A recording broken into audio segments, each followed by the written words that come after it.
República Dominicana, Colombia, Honduras, Perú, Chile, Venezuela, El Salvador, México, Argentina. ¿Qué más? Nicaragua, Venezuela, Costa Rica, El Salvador.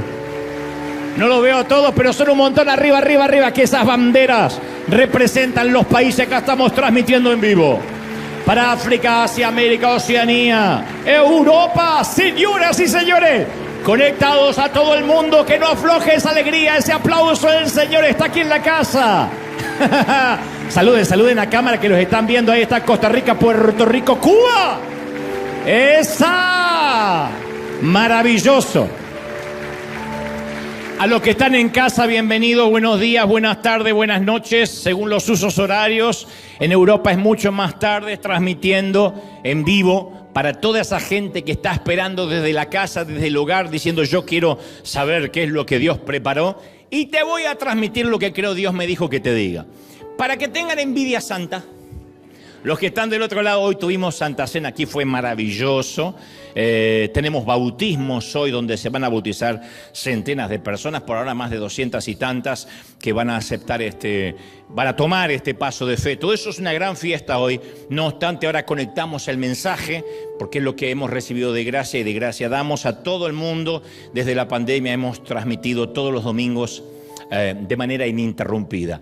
Antes de transmitirte lo que creo Dios me dijo que te diga, tenemos un River News que es como una pequeña mini noticia de cómo van nuestras obras misioneras. Este es el caso de Cuba, donde salimos a repartir comida. Lo hacemos, no a veces, siempre. Los desayunos son todas las mañanas para los chiquitos y oremos mucho para que nuestro gobierno, el Estado de Cuba, nos permita siempre hacer esto.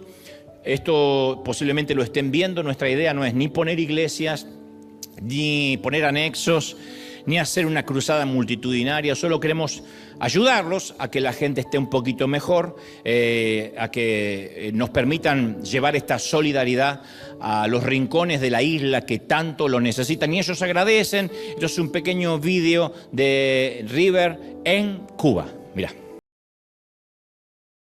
Tenemos la ayuda de la iglesia, que gracias a ellos nos están alimentando y nos están atendiendo lo mejor posible.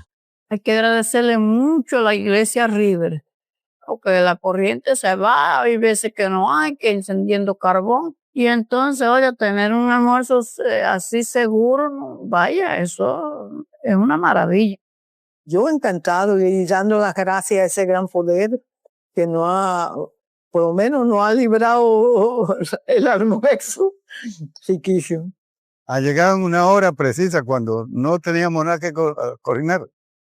Ha llegado el almuerzo. Eso es lo más rico que hay. La iglesia ha tomado fuerza, velocidad gigante y está desarrollando un trabajo ejemplar de verdad.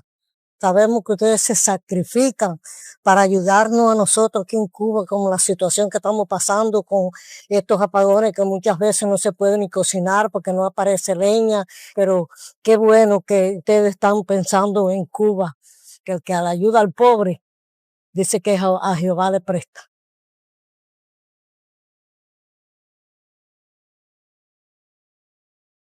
Gracias por tu semilla. Antes de conectarnos al streaming decíamos no demos por sentado nada. Tampoco hay que dar por sentado los almuerzos, los desayunos, las cenas, que a veces uno puede comer hasta 4 veces al día y uno dice, bueno, es normal ir a la nevera y que esté llena o que haya siempre algo. O pedimos comida delivery. Esto es ciencia ficción en Cuba, que es aquí nomás, muy cerquita de Florida, de la costa este. O sea, no hay que irnos demasiado hasta la otra punta del mundo, sino que nuestros hermanos valoran tanto estos almuerzos. Y yo quiero decirte, como digo siempre, cada vez que vas a trabajar el lunes, a los que están aquí en casa y dice, wow, me cuesta trabajar, cuesta arriba.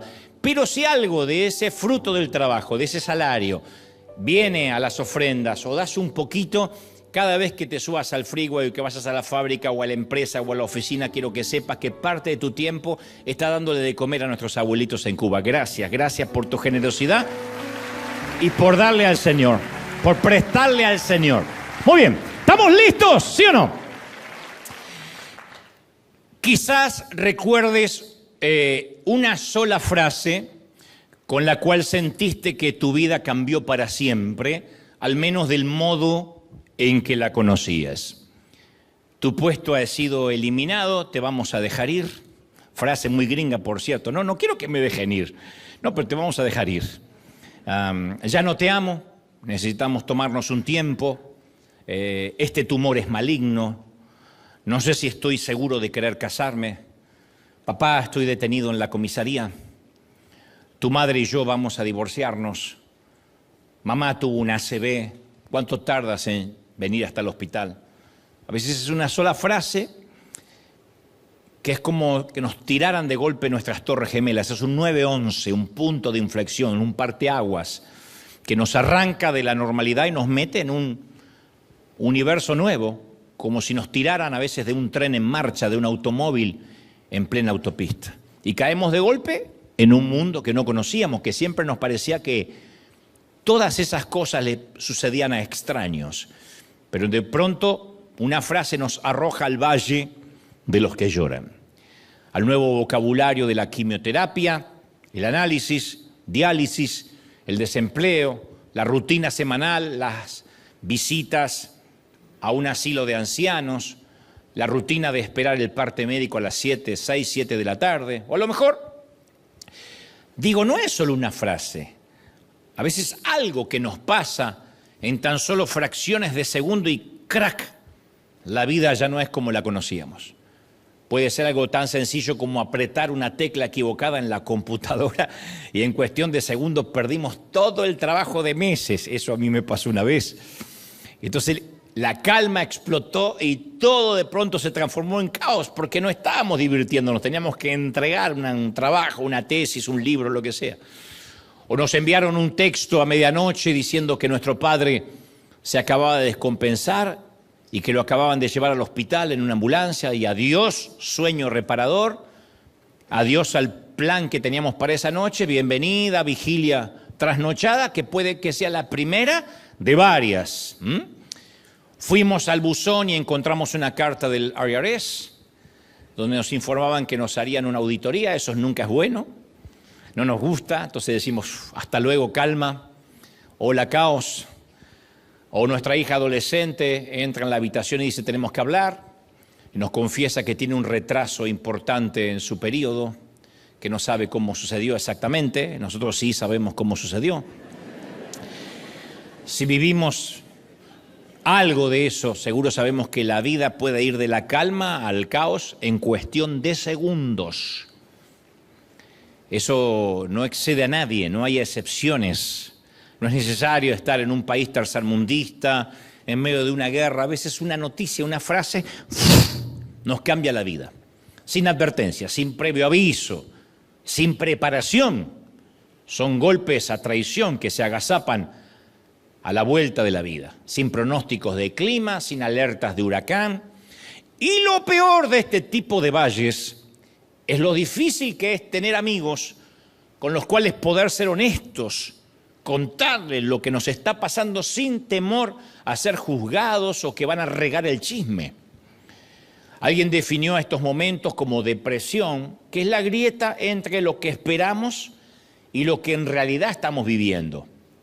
Es la diferencia de lo que ansiamos y lo que estamos experimentando. Por eso, esta es una palabra, este es un mensaje para esta gente, para la gente que se siente o se ha sentido aplastada en algún momento de la vida por circunstancias que no vimos venir, por cosas que no esperábamos que nos sucediera. Esos momentos en que nos sentimos que todo se desmorona y lo que creíamos sólido nos dimos cuenta que era nada más una torre o un castillo de naipes.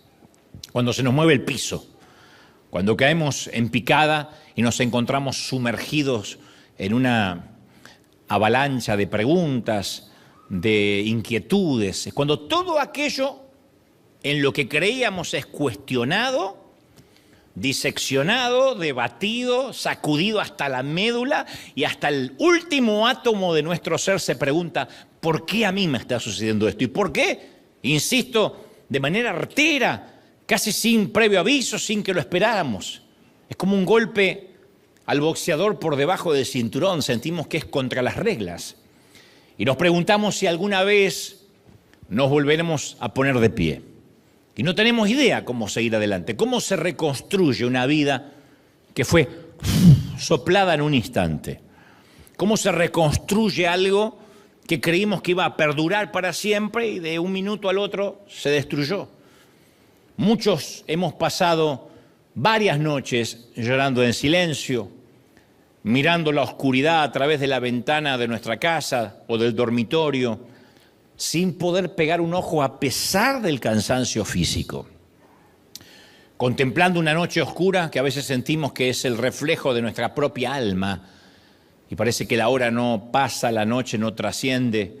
Ni siquiera es necesario que haya sido, insisto, un evento de una magnitud innegable como un divorcio o una muerte. A veces solo es el impacto acumulativo. Los psicólogos dicen que el simple efecto residual, el habernos tragado durante tantos años el estrés, a veces termina erosionando y estallamos y no sabemos por qué. Es el efecto residual. Residual, aquella famosa frase, la gota que rebasó el vaso. A veces es un pequeño detallecito, un hijo que hace un berrinche, no encontramos un estacionamiento y de pronto estallamos de una manera desproporcionada y el que nos mira dice, mira qué loco, qué loca. Lo que no sabe es que tenemos un efecto residual, venimos acumulando estrés, tragando surmenage a través de los años. Pero en estas temporadas abrasivas, cáusticas, difíciles, no estamos solos. Yo nunca te plantearía algo en el cual te vayas de aquí diciendo, bueno, me tocó bailar con la más fea y esto no se va a resolver nunca. No, hubo un gran héroe que atravesó lo mismo que nosotros. Yo recordaba ayer cierta temporada en la vida de uno de los hombres más aventureros que ha vivido jamás, el rey David. Las escrituras relatan que por un largo periodo David experimentó una magnífica cadena de milagros. Fue como que todo le iba bien, por un largo periodo, de jovencito. El día en que David fue ungido por el profeta Samuel fue uno de los días más memorables de su adolescencia y a partir de ahí comenzó una vida ascendente. Fue llevado del anonimato al estrellato. Cuando era un muchachito, derrotó al más formidable enemigo de Israel, Goliat, de Gat. Y el rey Saúl lo seleccionó como su músico personal. Le ofreció la mano de su hija, de la princesa del reino. O sea que era un pastorcito que terminó viviendo en el palacio. Y por una larga temporada, todo lo que tocó David se convirtió en oro. Era una suerte de rey Midas para los que conocen la mitología griega. Lo que tocaba se convertía en oro. Pero no se convirtió en rey, conforme le había dicho Samuel, al día siguiente del ungimiento. David no llegó a ser monarca hasta la edad de 30 años. O sea que desde la adolescencia hasta la edad madura él no llegó a ser rey. Y en el medio hubo un silencio y un interludio de al menos unos 15 años que tuvieron que haberse sentido como una eternidad. Uno por uno, todas las cosas en su vida le fueron arrebatadas, todas las cosas buenas. Así como su vida iba ascendiendo, un día, un golpe a traición, como te dije hace un ratito, a la vuelta de la vida, ¡pac! Saúl le tuvo celos, David pierde su empleo, no solo pierde su empleo, pierde su salario, también pierde su seguridad personal, porque aparentemente su suegro lo quiere matar. Y tú creías que tenías problemas con la suegra, peor es este. Y como si fuese poco, su matrimonio también termina en fracaso. La historia tiene detalles que no tenemos tiempo de excavar ahora, pero de pronto, así como todo le iba bien, pierde a su suegro, el trabajo, el salario, la seguridad, a su esposa, pierde a su mentor Samuel, que fallece, a su mejor amigo Jonathan, que no puede irse del palacio y tiene que estar de algún modo del lado de su padre. Jonathan era el hijo de Saúl. Así que David sabía que todo el mundo observaba lo que él hacía. Su cuñado no quiere saber nada con él, su suegro lo quiere matar, su esposa no quiere saber nada, y todo el mundo está observando eso. todo el mundo conocía los horribles detalles de sus problemas familiares. No había redes sociales, pero aún así conocían sus problemas. Su suegro, insisto, lo odiaba, su esposa le dio la espalda. El cuñado le dice, Jonathan, yo no puedo hacer nada por ti ahora. Y por si fuera poco tenía que huir David para preservar su vida. Eso es de 100 a 0 en un instante. David empezó a huir, a escapar del hombre más poderoso del mundo conocido. Finalmente la palabra dice que David huyó a una cueva llamada Adulam. Alguna vez te hablé de esa cueva. Y ese fue definitivamente el salto al vacío del muchacho, el saltar sin red. Yo hablo de esa sensación que te decía recién, en el cual sentimos que ni siquiera tenemos un sitio donde caernos. ¿Se acuerdan la frase de nuestros padres? No tienes ni dónde caerte muerto. Pero yo hablo cuando no tenemos dónde caer en referencia a que no sentimos que haya cuerdas de amor, como dice la canción basada en la palabra debajo nuestro. Cuando sentimos que debajo nuestro es la nada misma. Cuando ni siquiera podemos convencernos de que caeremos en la gracia, sino que sentimos que caemos de la gracia. La frase saltar sin red nace justamente de los trapecistas. Mientras el acróbata se balancea muy alto, llega el momento en que se suelta del trapecio y queda suspendido en el aire. Lo hemos visto, si no es en un circo en vivo, en la televisión, en el cine. Y cuando queda suspendido en ese instante, yo creo que debe sentirse como una eternidad, porque el acróbata queda suspendido en la nada. Y es demasiado tarde para agarrarse otra vez del trapecio y ya no hay vuelta atrás, está en el aire. Son segunditos, o me parece que son microsegundos, pero tampoco puede ser sujetado por el que lo va a recibir, porque está ahí en el aire. Entonces el acróbata no puede acelerar la recepción.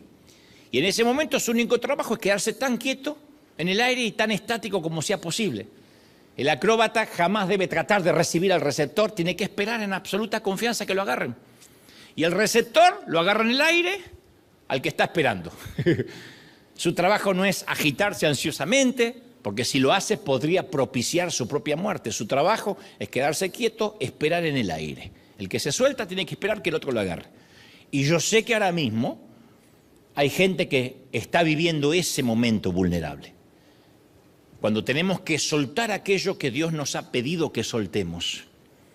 Pero todavía no sentimos que la mano de Dios nos esté agarrando. Y estamos ahí. Sí soltamos en fe lo que Dios nos dice, pero todavía no agarramos lo otro y estamos suspendidos en el aire confiando en una palabra. Te voy a agarrar, te voy a sustentar. Es como cuando le dice a Pedro, baja de la barca, vas a ver que vas a caminar. Sí, pero él caminó sobre una palabra. Yo hubiese querido todo un tutorial cómo caminar sobre el agua. La cosa es que David estuvo literalmente viviendo en campos, en forestas, en cuevas, en desiertos. Tenía que vivir huyendo, sin red, sin contención emocional de ningún tipo, porque lo perdió todo. Era un alma sin techo, señores. David literalmente supo lo que era esperar en el aire, cuando no hay nada, cuando debajo no hay red, cuando no hay contención, ni la promesa que Dios le había dado, ni poder volver a su casa porque era un fugitivo nada menos que del rey. No podía mudarse a otra nación, no podía tomarse un avión y perderse en algún sitio. Literalmente entiendo cuando David dice, ¿quién me diera alas para volar? Me mandaría a mudar, viviría en una peña, en un risco. Porque él vivía literalmente en el aire. Así que no somos los únicos.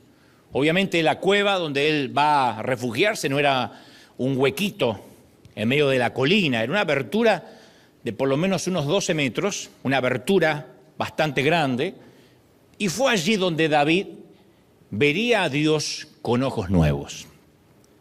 Los tiempos difíciles producen necesariamente eso, que veamos a Dios con ojos nuevos. Cuando lo sagrado se nos vuelve común, cuando el tedio nos invade, cuando la bulia nos empieza a aburrir, de pronto una temporada en la cueva hace que abramos los ojos de otra manera. Y aquella cueva no era donde David quería estar.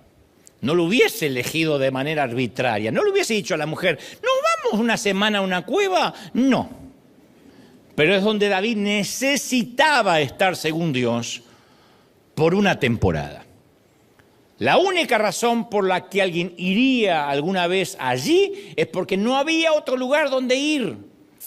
No tenía opciones, David, estaba en el aire.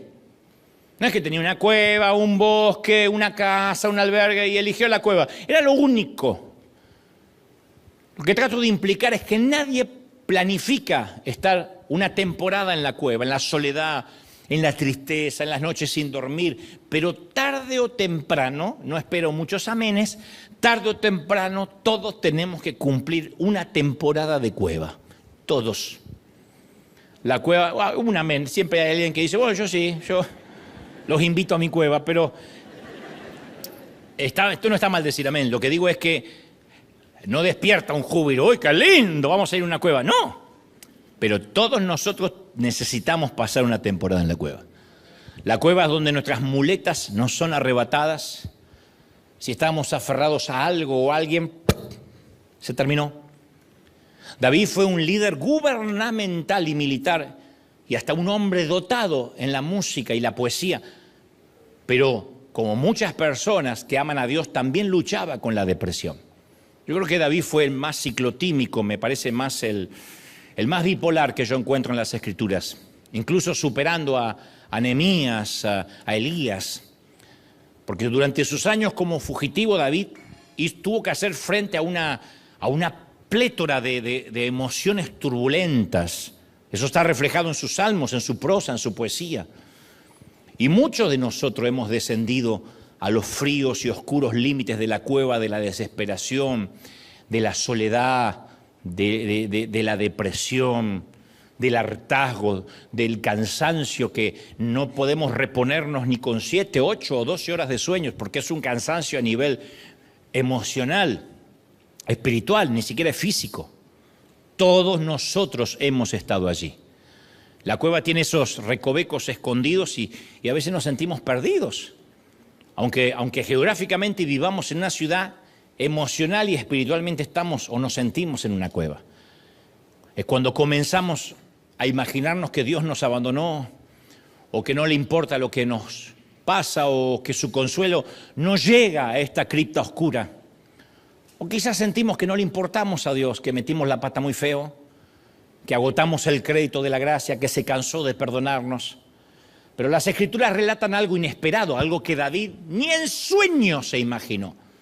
El primer libro de Samuel, el capítulo 22, el versículo 1, narra que yéndose David de una ciudad llamada Gat, huyó a la cueva de Adulam. Y cuando sus hermanos y toda la casa de su padre lo supieron, vinieron allí a él. Y se juntaron además con él, dice la palabra, los afligidos, todo el que estaba endeudado, o sea, se juntaron todos los que no tenían un peso partido por la mitad, todos los que se hallaban en amargura de espíritu, y él fue hecho jefe de ellos y tuvo consigo como 400 hombres. Se juntaron todos los que de alguna forma se sentían como él, o peor que él. La mayoría de los eruditos cree que el rey Saúl había gravado al pueblo de Israel con un impuesto muy pesado, ¿no? Un gravamen injusto, arbitrario. Entonces, al parecer, cierta gente en su cólera, en su rebelión, iracundo por esta tributación injusta, acudía a la cueva para estar con David. Decía, no se puede vivir ya más en Israel con estos impuestos. Y algunos otros se creen que eran viejos amigos de David que acudieron a prestarle su apoyo. La mayoría de los ciudadanos todavía admiraba al muchacho mata gigantes. Y mientras más se filtraba la noticia sobre la huida de su héroe, más decidían unirse a David en su improvisado refugio. Y se unían ahí. 400 en principio, a priori. Entonces se llenó con una encrespada variedad de gente rara que se unió a la banda. Toda gente rara, así como hoy acá. Y en el otro servicio. Y más adelante se nos cuenta que llegaron a ser 600 hombres, 200 más. Ahora, ¿qué tipo de personas eran los que se unieron a la cuadrilla? No eran los más plausibles, los más encomiables, no era la gente del jet set. La pandilla estaba compuesta por buscapleitos, por disconformes, gente que era buscada por la policía, por la ley. Eso es lo que yo llamo el buen humor de Dios. Porque cuando atravesamos una situación difícil, lo que menos queremos es tener que liderar y alentar a gente que está igual o peor que nosotros. Seguramente te pasó, a mí me pasó. Estás viviendo una crisis financiera y viene alguien y me dice, no me aconseja cómo prosperar, te hagan decir, suicidémonos los dos. Estás viviendo una crisis matrimonial y alguien te dice, ay, ore por mi matrimonio. Y te dice, no, ¿por qué como Telma y Luis no nos tiramos por un barranco? David se había refugiado en una cueva para estar solo. Porque cuando uno está deprimido quiere estar solo, no tiene ganas de bañarse, no tiene ganas de peinarse, no tiene ganas de lavarse los dientes. Tengo mal aliento, ¿y qué? Y ahora de pronto ve que entra gente y ahora se encuentra rodeado por la peor caterva de Israel. Y este es el punto. A pesar de estar rodeado de gente, David es muy introspectivo.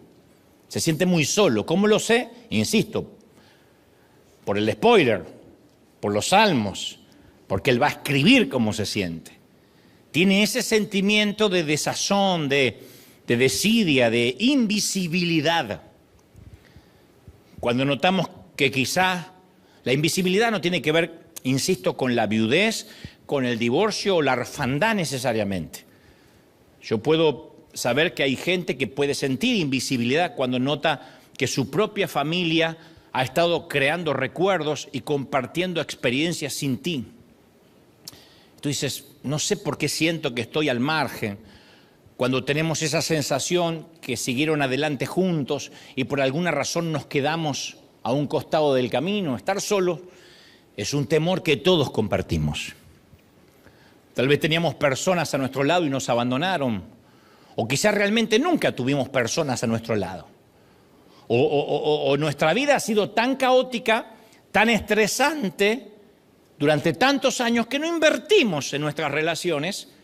Y cuando levantamos la vista, las personas amadas se cansaron, desaparecieron.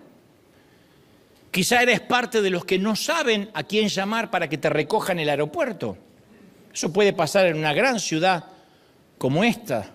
La soledad no es patrimonio de los que viven en una montaña. No tienes alguien con quien celebrar o con quien afligirte. Tienes una buena idea para compartir, no puedes pensar en nadie así que te venga rápido a la mente que le importe lo suficiente como para soñar contigo. O estás enfrentando una situación difícil en tu trabajo, en tu oficina, y no puedes pensar en nadie confiable para contarle lo que realmente te pasa, sin que te traiga problemas. O la mayoría de tus amigas ya están casadas, están comenzando a tener hijos y tú ni siquiera sales con alguien. O tus hijos están creciendo, ya se están por ir, otros se fueron, estás soltera y la mayor parte del tiempo estás sola y estás comiendo sola otra vez. O no importa si eres mujer u hombre, pero llega el fin de semana y no tienes nada planificado. Todas las familias normales están emocionadas al reunirse para Navidad, para Día de Acción de Gracias. La tuya está resentida, está dividida, está enferma. Juntarlos es una misión imposible. Necesitas hablar, pero no se te ocurre a quién llamar, y menos a estas horas de la madrugada. Y hace tanto tiempo que nadie te escucha de forma genuina que ni siquiera puedes recordar la última vez que te sinceraste. David siente todo eso junto y en ese orden. De manera que es muy claro, es muy transparente, muy diáfano con sus emociones. Entonces busca en la música, porque afortunadamente es compositor, el consuelo que necesitaba para poder atravesar esos momentos difíciles. Los estudiosos sostienen que David compuso por lo menos 8 salmos diferentes durante su vida como prófugo y proscripto de la ley. 8 canciones. Y aquí, en el medio del desierto, descubrió lo que significaba darle a Dios un verdadero sacrificio de alabanza. Porque él era un adorador desde que era muchachito. Adoraba cuando cuidaba las ovejas de su padre. Adoraba para calmar los malos espíritus de su suegro Saúl. Pero ahora va a tener que aprender lo que es el sacrificio de alabanza, que es adorar cuando las cosas malas me pasan a mí. Adorar a Dios cuando no tengo garantías de que voy a salir de la cueva. Adorar a Dios cuando no me siento ni empoderado, e insisto, ni con ganas de bañarme, ni con ganas de levantarme por la mañana. Eso es sacrificio de alabanza. Habrás escuchado esa frase. Papá, ¿te gusta ir a trabajar? Y no, pero tengo que hacer el sacrificio. Papá, ¿te gusta viajar en avión o en tren o en bus tantas horas para ir a ver a quien sea? Y no, pero hay que hacer el sacrificio. Bueno, esto es sacrificio de alabanza. ¿Sientes ganas de alabar? No. Este es el peor momento. ¿Qué voy a sentir ganas de alabar si no quiero salir debajo de la manta? Pero voy a hacer el sacrificio de alabanza. Algunos creemos que no podemos expresar lo que nos pasa, porque de acuerdo con el sombrío estereotipo evangélico, siempre hay que estar calmados, positivos, repitiendo clichés, frases hechas, porque si no repetimos las frases, estoy empoderado, todo lo puedo en Cristo y esas cosas, nos dicen que no somos cristianos o que no confiamos en Dios. Ese evangelio procaz del empoderamiento ha permeado tanto la vida de la iglesia que carecemos de una teología de la adversidad. Cuando estamos ante situaciones difíciles no sabemos cómo actuar, porque como no nos dan ganas de empoderarnos, creemos que estamos haciendo algo mal. Y si nuestra mente, digo siempre, está inexorablemente conformada para ser positiva siempre, vamos a terminar viviendo un cristianismo imaginario, porque la vida no siempre va a ser positiva. Eso es una visión poco realista, sin sentido común. No podemos estar alegre y feliz 365 días al año. Aquel que dice, yo siempre estoy feliz, está empastillado. El que dice, hola Dios, está tomado, empastillado, varios tequilas, algo le pasa, porque nadie puede estar feliz todo el tiempo. Contento sí, porque el contentamiento es alegrarse, como dijo Pablo, a pesar de los avatares de la vida. Pero la felicidad, así como tal, como vivir, ay, estoy feliz. Eso es otra cosa, tema para otro mensaje. Yo me considero un tipo bastante positivo, pero hay algo que creo, si no tenemos un punto de vista realista de la adversidad, cuando llegue el momento de atravesarla, el resultado no va a ser muy positivo. Porque nos vamos a sentir decepcionados, frustrados. ¿Y por qué me pasa esto? ¿Y por qué mi hijo está rebelde? Si yo le enseñé la Biblia desde chiquito. ¿Y por qué es parte de la adolescencia, de la adversidad? ¿Y por qué una pareja entra en crisis? ¿Y por qué la suegra viene seguido? Porque es parte de la adversidad. Siempre se nos ha dicho que está mal quejarse, que eso es falta de fe. Pero lo que quiero notar es que David compuso varias canciones de queja durante su estadía en la cueva. Después en la vida también, en el palacio también. Porque el cambio geográfico no hizo que sus momentos de depresión se fueran totalmente. Pero en la cueva, escribió canciones de queja. Yo estaba leyendo que en la Biblia hay diferentes tipos de salmos, ¿no? Hay 3 tipos al menos que puedo identificar. Algunos son denominados salmos de acción de gracias, que todo es gratitud y por el sol y por el amanecer y el atardecer. Otros son salmos de entronización. Dios, eres majestuoso, poderoso, proveedor. Pero la categoría popular, la más común, la que más suenan, son los salmos de lamento. Los salmos de lamento pululan por encima de los otros temas. Y el salmo más frecuente trata de alguien quejándose ante Dios. Esto no enfada a Dios en lo absoluto, sino Dios no hubiese permitido que esto integrara el canon bíblico. No lo enfada a Dios la queja. Sí la queja que baja, porque eso es chisme. Las quejas que suben a Dios le agradan, las quejas que bajan no, porque el de abajo no te va a resolver nada. Ay, no sabes, aquella hermana lo que me hizo. ¿Y qué te va a resolver la otra chismosa? En cambio, si sube, Dios lo puede sanar. Ahora, muchos no tenemos el valor. Las quejas siempre suben, nunca bajan, acuérdense, en cualquier empresa, en compañía, una iglesia. Sin embargo, muchos no tenemos el valor para hacer esto. Entonces nos vestimos con un traje estoico, ¿no? tapamos las heridas con un apósito, nunca hacemos catarsis con Dios para que Dios vea que confiamos en Él, como si Él no conociera nuestro corazón. Pero hay una temporada para estar tristes y está bien. Yo tengo un mensaje que dice, está bien que no estés bien. Está bien. A ver, un amigo nos ve por la mañana en la oficina el lunes y nos pregunta, ¿cómo va todo? ¿Qué respondemos? Bien, bien, bien, bien. O si no, algo muy hispano, no me puedo quejar. Si me quejara, sería un desagradecido. ¿Cómo que no te puedes quejar? ¿No tuviste una discusión con tu hijo esta mañana? ¿No acabaste de recibir un maltrato de tu jefe? Sin embargo, le decimos una mentira a un compañero de trabajo y no nos molesta porque no le incumbe a él. Y está bien. Le decimos, no me puedo quejar. ¿Qué le vamos a andar contando? Si le contamos del jefe hay conflicto de intereses porque compartimos el jefe. Si le compartimos del hijo nos va a juzgar. Va a decir, mira, este creyente tiene problemas con el hijo. Entonces uno dice, bien, bien. Está bien. Porque uno decide quién entra a nuestro círculo íntimo. Pero no podemos poner a Dios al mismo nivel que un compañero de oficina. Porque Dios estaba con nosotros durante la discusión con nuestro hijo. Él estaba ahí. Y también le entristeció la confrontación con nuestro jefe. Y si cuando vamos a orar forzamos la sonrisa y decimos, ¡ay, Señor, aquí estoy! ¡No me puedo quejar! Él se entristece de nuevo. Porque Él sabe por lo que atravesamos y espera tener el gusto de llevar la carga con nosotros. Quiere que le contemos, quiere que le digamos. ¿Sí? ¿Está mal? Señor, estoy de mal humor. La autenticidad atrapa la presencia de Dios. No el fingir, aquí estoy tu siervo, Señor, resistiendo. No aguanto más. Dios no va a decir, pero qué poca fe. A Él le encanta un hijo que viene a compartir las cargas. Señor, no puedo llevarlas yo, estas cargas sobre mis hombros, soy humano. Y David, un hombre conforme al corazón de Dios, descargó sus emociones en colores violentos y en un crescendo casi operático, como se hace en las óperas. Y cuando uno lee su poesía descarnada, uno se estremece. Lo que pasa es que uno a veces lee los salmos como si fueran las promesas de las galletitas de Panda.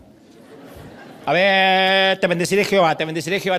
No, esto es poesía, prosa, que fueron escritas desde las heridas abiertas. Yo creo que el punto inicial para tratar con nuestro fracaso es encararlo con sinceridad. Como dije el domingo pasado, decir, bueno, esta es mi familia disfuncional, necesito ayuda. Porque si uno disfraza y pinta por fuera lo que está pútrido, nunca podemos sanar. Hay que darle nombre a nuestro desánimo. Y David le puso, no nombre, le puso hasta música al desánimo. Y compuso algunos salmos para que podamos cantarlo todos aquellos a quienes nos tocó, nos toca o nos tocará alguna vez ser huéspedes de la cueva. La gama artística de David fue impresionante, fue muy ecléctica.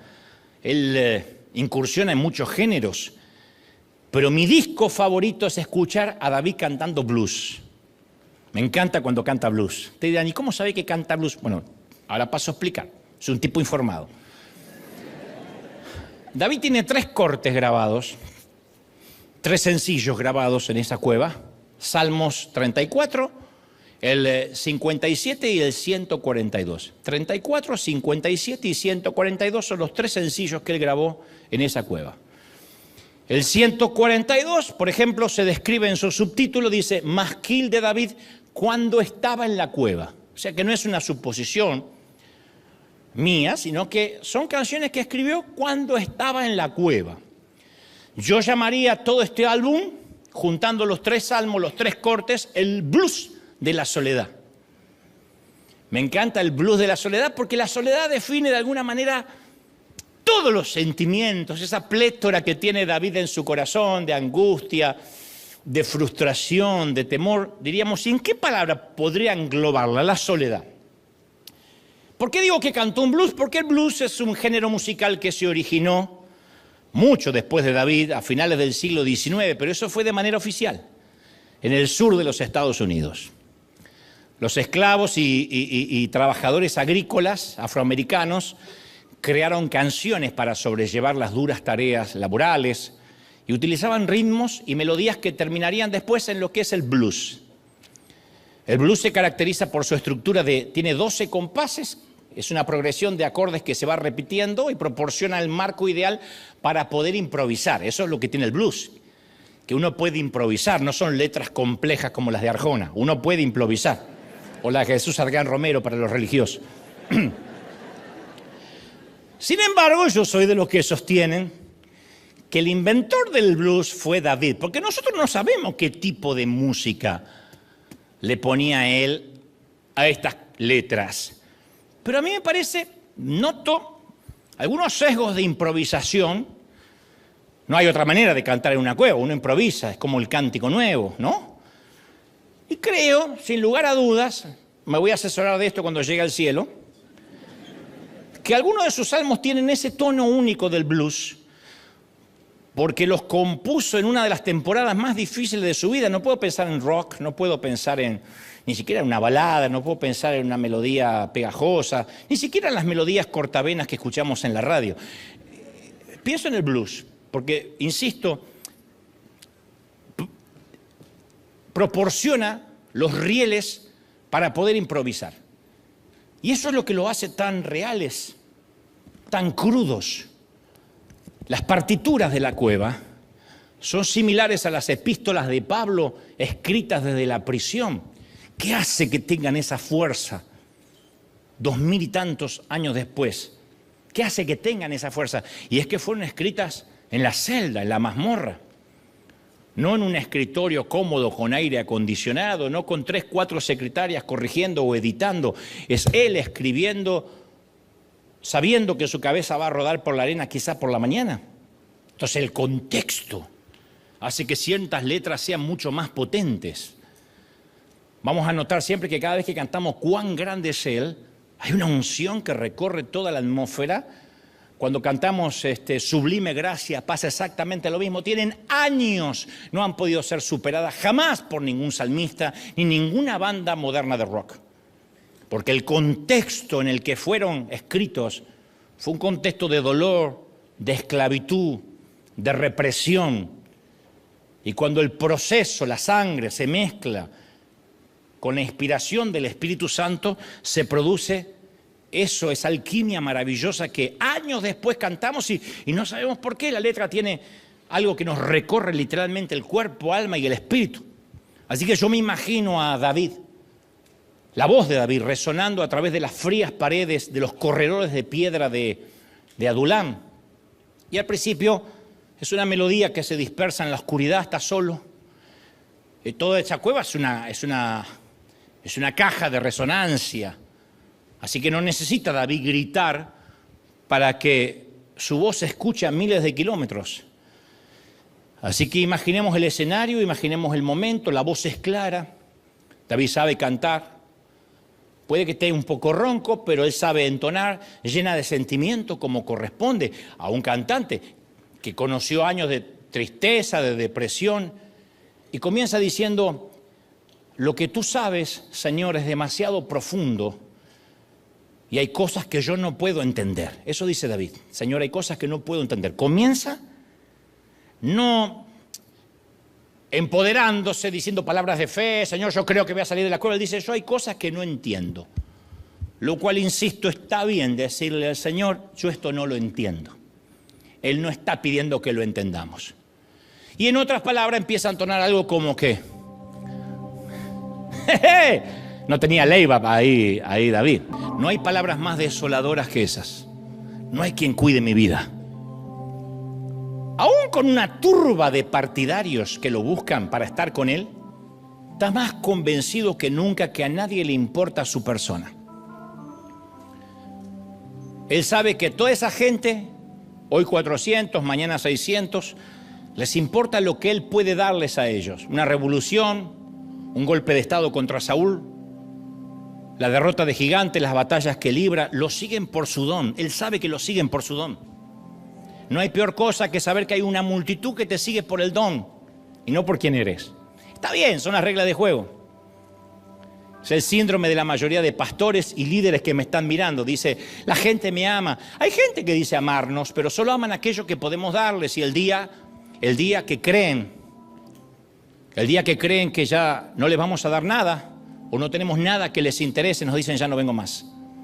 Algunos ni siquiera eso, se van, desaparecen. Entonces, hay una cueva llena de voces que solo exigen algo, puede llegar a ser muy solitaria. Si no, no habría reyes, presidentes, cantantes, rockstar que se sienten solos. ¿Acaso no llenan estadios, no llenan plazas? Pero cuando todo un gentío demanda un don y no ama necesariamente a la persona, la soledad se siente. Y la soledad no es ausencia de rostros, la soledad es ausencia de intimidad. Por eso las ciudades populosas como estas suelen ser a veces caldo de cultivo para la desesperación, la soledad, la enajenación. Nadie sabía la profundidad de las emociones de David, a nadie le importaba lo que sufría. Dice por ahí, ríe y el mundo reirá contigo, llora y llorará solo. Los problemas estimulan la soledad alimenta la depresión. Y este es un tópico muy delicado para el cristianismo actual, alguna vez lo traté. Nos puede pasar a todos, no importa lo que digan otros predicadores, no importa los cambios que hagamos. A veces la nube oscura nunca cambia y con el tiempo termina definiendo nuestro cielo. La depresión es un camino a través de la oscuridad, sin señales, sin vistas panorámicas, sin un destino claro. Por lo menos así es como se siente. Un consejero describió la depresión y la soledad como una agonía permanente. Noche tras noche, día tras día, casi a nivel arterial. De hecho es a nivel arterial, el corazón no bombea de la misma forma si no estuviésemos deprimidos. La depresión espiritual es equivalente al cáncer. La diferencia es que la depresión va haciendo metástasis por dentro, igual que el cáncer, pero el cáncer lo reconocemos, la depresión a veces no. Nos reprenden, nos dicen que digamos frases, que repitamos. Es un asesino silencioso, es un parásito, un patógeno de la mente. Y hay que estar alerta porque puede llegar a nuestra vida y hay que ser muy empáticos cuando llega a la vida de quienes amamos. No juzgarlo, no decir sos un vago, lo que no quieres es trabajar, porque no necesariamente puede ser eso. No decirle no quieres salir de la cama, que cómo no te puedes reponer, dónde está tu confianza en Dios. Es una condición humana el estar triste, que no respeta la estatura espiritual de nadie. Yo he escuchado a cientos de predicadores proclamar que si uno está en depresión es porque no es un verdadero cristiano. No le creas a esos timadores. David era un hombre que amaba mucho a Dios y que Dios amaba mucho también. Sin embargo, luchó con la depresión toda su vida. Especialmente porque él estaba en el pináculo de la gloria y después tenía el bajón que a veces le pasa a los artistas, a los jugadores de fútbol, a aquellos que están en una gran fiesta y después tienen que irse solos a una habitación. Nuestro error como cristianos es privatizar nuestro dolor, ocultarlo, meterlo en un búnker, blindarlo para que no se den cuenta. Pero yo soy de los que sostiene que cuando damos a conocer nuestro dolor, somos auténticos ante Dios, ante la gente, podemos pedir ayuda, encontrarla. Así que David hace lo que la mayoría de nosotros haría al estar deprimidos. Se sienta con su bloc amarillo, procede a hacer un balance de su vida, los pros, los contras, el debe y el haber, y compone el blues de la soledad. Así que sigue cantando y no mejora la letra. La depresión no es el mejor estado de ánimo para formular conclusiones objetivas, claras. Cuando estamos tristes es imposible razonar sobriamente. Mi sugerencia es que nunca tomes decisiones estando triste. Lamentarás esas decisiones que tomaste en tiempos de guerra cuando lleguen los tiempos de paz. David se compara con un hombre encarcelado, en una cueva pero encarcelado, no puede salir. Se siente encerrado en la mazmorra de la desesperación. Había lanzado la piedra a un gigante y ahora otro tipo de gigante había penetrado su cabeza. Casi era un ojo por ojo. Le había pegado una piedra en la frente, en la mente, en la cabeza a Goliat y ahora otro parásito se le pega en la frente a él. Quizá, porque David es un hombre conforme al corazón de Dios, es que está dispuesto a abrirle el corazón a Dios. Por eso yo siempre me he preguntado qué hizo Dios que lo llamaras un hombre conforme a tu corazón. Y es que lo veo que él no tiene temor de escribir estas canciones y que queden aquí registradas por años. No las oculta, no lo escribe en un diario íntimo y lo pone bajo llaves. Lo vierte todo delante del Padre, no finge. Cuando David siente que le gustaría ver a sus enemigos morir de manera violenta, se lo dice a Dios. Me gustaría verlos reventar. Amén, dijo uno así. Está bueno, está bien. Porque una vez se finge, ay Señor, yo amo a mi enemigo. No, yo todavía no lo amo. Yo creo que le vaya mal. Que Dios nos va a calcinar. Por eso, si acaso, por más que lo digamos de la boca para afuera, si en el corazón no lo amamos, Dios lo sabe. ¿Usted prefiere decirlo? Porque ahí es cuando este pueblo adora con los labios, pero su corazón está lejos de mí. Es que no es coincidental el corazón con los labios. Si David se siente mal consigo mismo, se lo dice a Dios.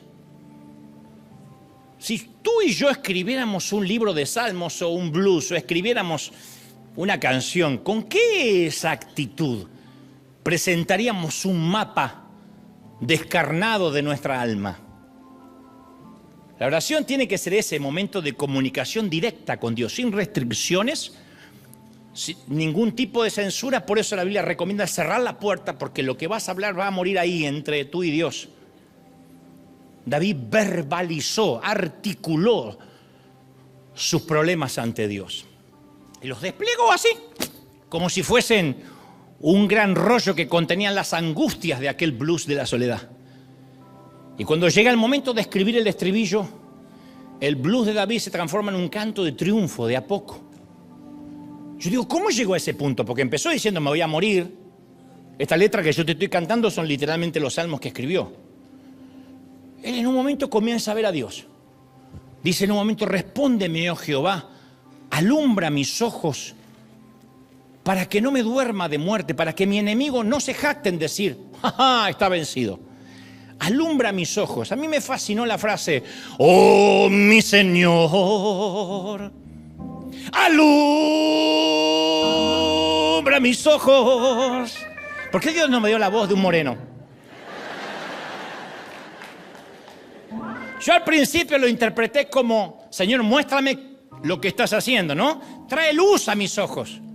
Occidentalmente pensamos, muéstrame lo que estás haciendo. No es lo que quiere decir. Leyendo el contexto, está diciendo, Señor, pon de nuevo la luz de mis ojos. Es muy fácil notar si una persona está deprimida. El rostro la delata. Yo tenía un mensaje que decía, yo sé que estás en crisis porque me lo dicen tus ojos. La depresión transforma el semblante. Es una máscara vacía y rígida que ningún rímel, polvo o maquillaje puede tapar ni disimular. Sobre todo la luz de los ojos de una persona se apaga. Y David canta algo muy emotivo. Está pidiendo volver a brillar. Y luego agrega, ¿cómo me alegraré en mi salvación? ¿Cómo lo ha salvado Dios a David? Saúl todavía lo está persiguiendo. Sale de la cueva y le vuelan la cabeza. Saúl tiene ejércitos que lo superan numéricamente. Las cosas están tan desesperanzadoras como siempre desde antes que empezara a cantar. ¿Qué cambió? ¿Por qué habla, me alegraré en tu salvación? ¿Por qué canta? Nada cambió, excepto la memoria de David.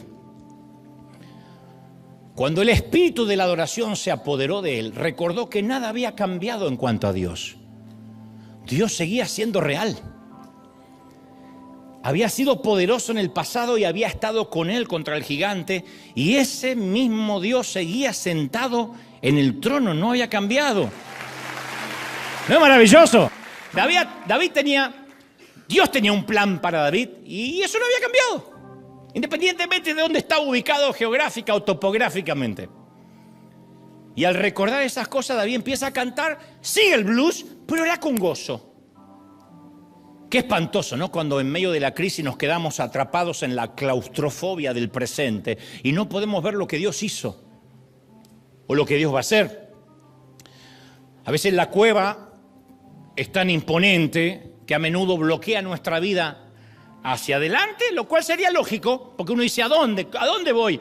Pero qué feo cuando el presente bloquea lo que pasó hacia atrás. Dios nunca nos dejó. Necesitamos desesperadamente recuperar la perspectiva. ¿Y cómo uno tiene perspectiva dentro de una cueva? La perspectiva es en la cima de un monte, ¿o no? Uno mira toda la ciudad. ¿Y en una cueva qué mira? La adoración empieza a dar perspectiva. No podemos cambiar el futuro hasta que llegue, pero podemos obtener sabiduría y fe del pasado. Lo único que ha cambiado es tu topografía. A lo mejor que en vez del palacio ahora te toca estar en la cueva, pero Dios, insisto, sigue en el trono. Dios no se ha movido. Y de pronto experimenta David una asombrosa toma de conciencia que casi es una epifanía. Cuando estaba derramando su corazón diciendo estoy triste, Dios ya empezó a ocuparse de él y su depresión. Nunca estaremos en un lugar que no sea exactamente donde Dios esperaba que estuviésemos. David nunca pudo encontrar una cueva tan lejana, tan inhóspita, que estuviera fuera de la jurisdicción del Señor. Podía ocultarse, de hecho lo dice en una de sus canciones, puedo subir hasta lo más alto, hasta lo más bajo del océano y allí tú estás. Él no pudo encontrar una cueva en la que Dios no pudiera entrar. Así que empieza a decir, ahora es como que David tiene la libertad de alabar a Dios. Es la primera vez que dice, sácame para que te pueda alabar. David había viajado desde la prisión a la alabanza. A nosotros nos preocupa nuestra circunstancia, a Dios le preocupa nuestro carácter. Y Dios permite los tiempos difíciles de cueva para beneficio de nuestro carácter. Y hasta que haya terminado la gran obra invisible para nuestros ojos terrenales, vamos a estar un tiempo ahí. Dios nunca tarda demasiado, nunca llega tarde, nunca pierde el control, no importa cuánto llevemos de estadía en la cueva.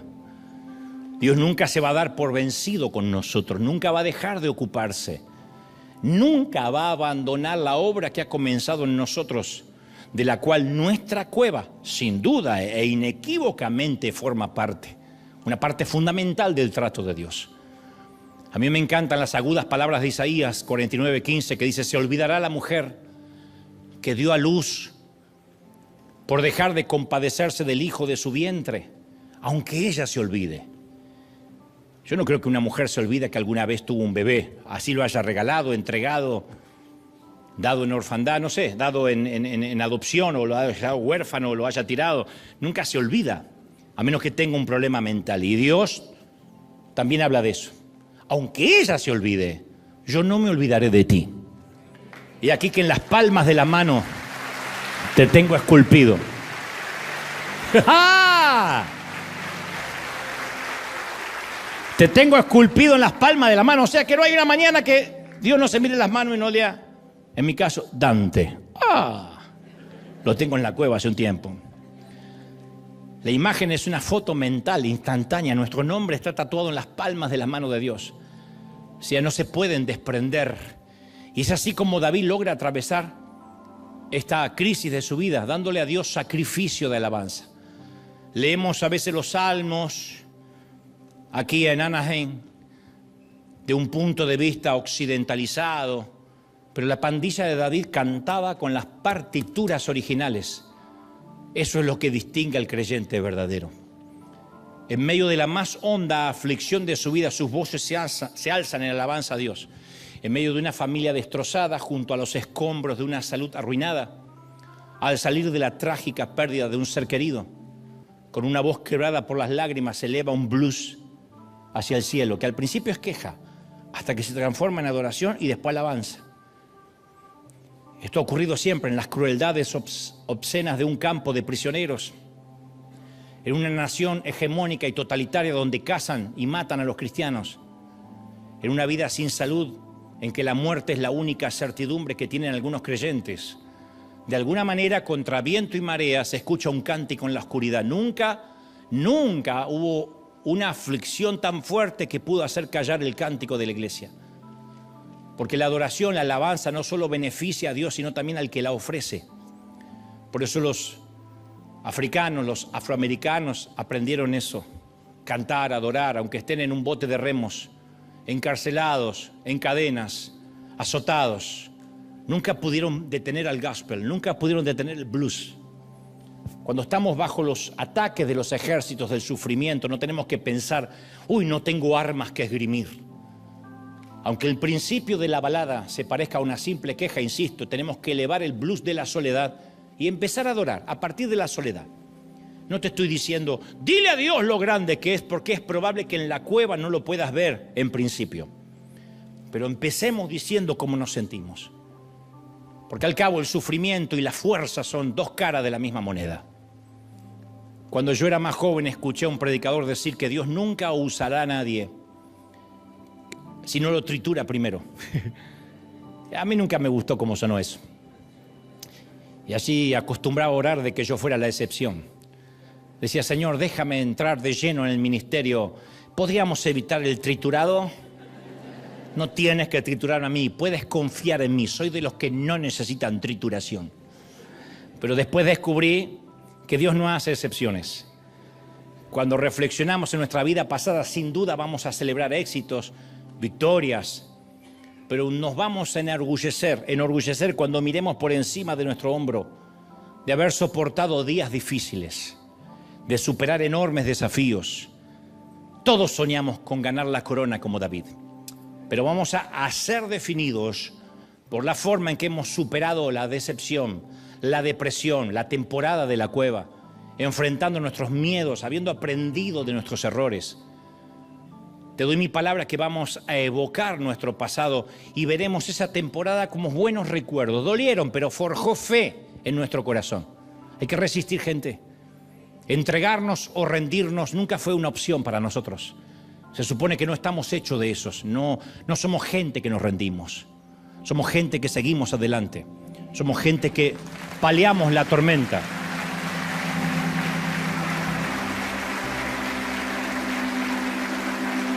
David registró el viaje por la cueva en su extraordinaria obra maestra compuesta llamada Salmo 142. No sé si David le puso nombre, números, o eso vino más tarde, creo que vino más tarde.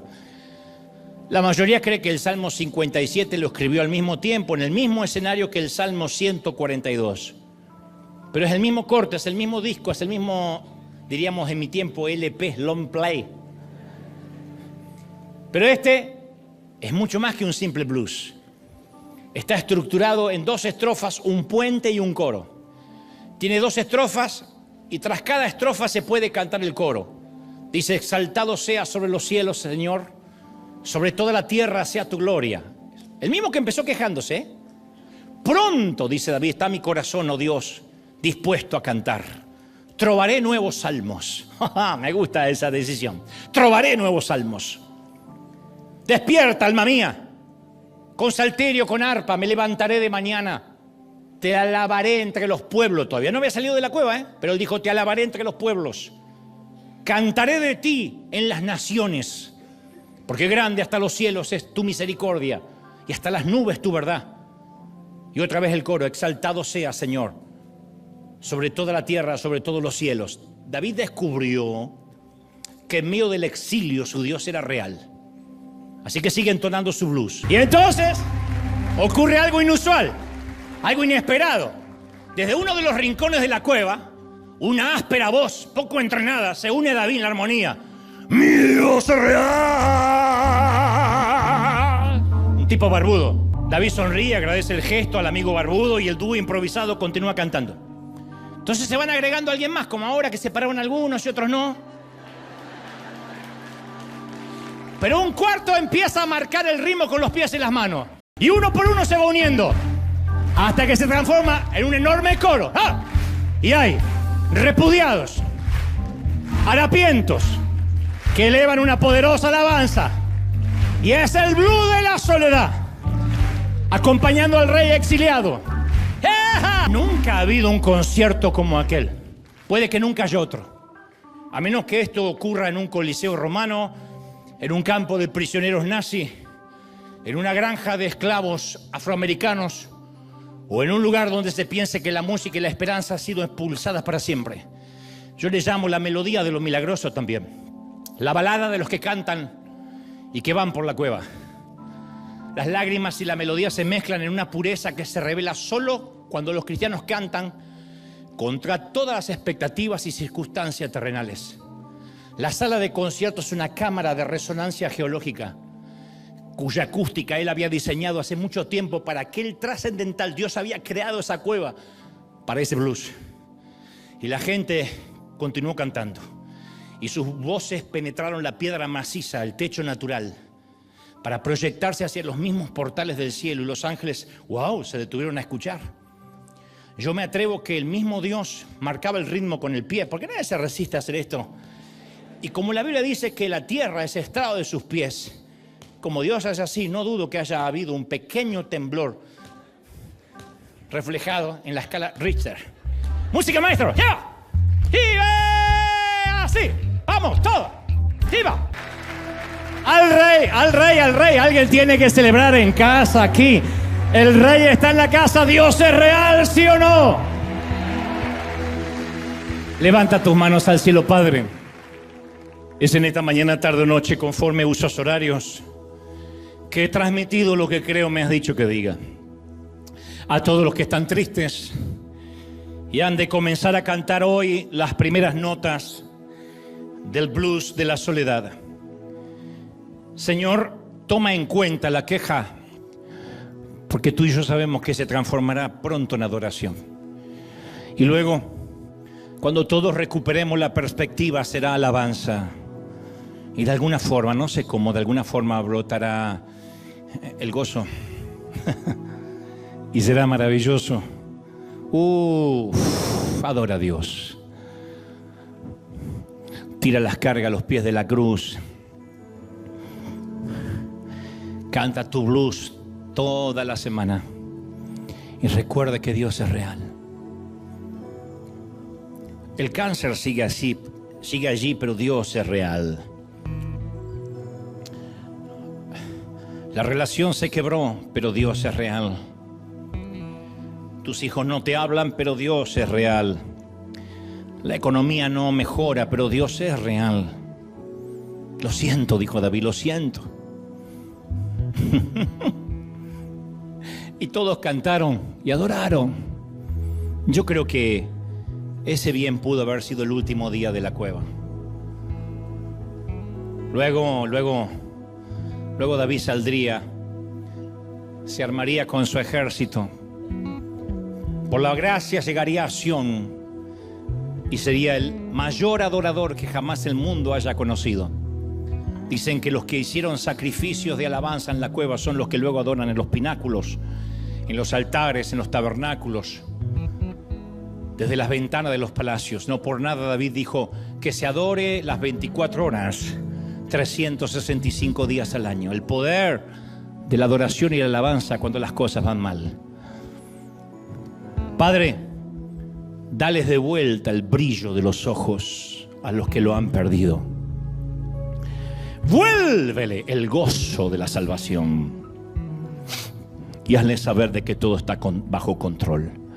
Gracias por el respeto, por el silencio que mis hermanos me brindan, por este momento. Y antes de despedirnos, nos calibramos, nos alineamos con tu corazón, sabiendo de que no hay nada tan grande que te pueda superar. No hay un problema que te pueda sorprender. Tú estás al control. Perdónanos por haber dudado. Perdónanos por haber pedido tocar las huellas de los clavos de tus muñecas. Aún así, si somos como Santo Tomás, tú nos amas, nos comprendes, porque no tenemos un sumo sacerdote que no logra compadecerse de lo que vivimos, porque fuiste tentado y probado en todo. Gracias, Señor.